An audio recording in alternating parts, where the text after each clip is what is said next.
ada segala apa yang akan disampaikan oleh gulai kitanya yang mewakili Aceh Timur nya cukup jelas dan sangat-sangat dikhawatirkan. Walaupun Gohlom menjadi akan satu masalah yang meyakinkan, tetapi sekurang persen berdekatan dengan yakin yang bahawa itu adalah sebagai persiapan bagi segala yang tak pernah terdengar oleh kitanya selama ono likut hana lungkun 20 tahun, lungkun 25 tahun, tak pernah terdengar yang bahawa dalam jangka waktu 50 tahun Aceh akan dapat dikrestenkan. Benar tidak? Benar? Benar? Alhamdulillah. Maka adalah peristiwa yang terjadi uronyo sebagaimana yang telah dipublikasi dalam masyarakat dengan secara luas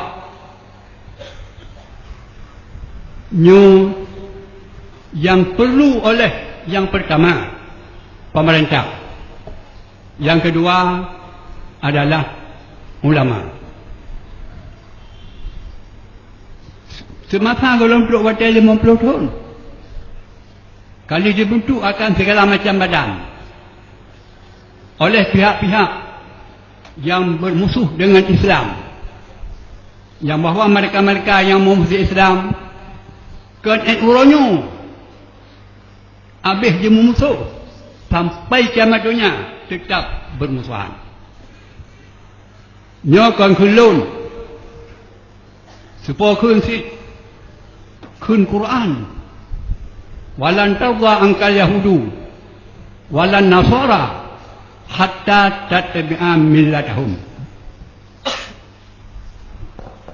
Kaum muslimin yang dimati Allah ohno ikut mereka sudah siap.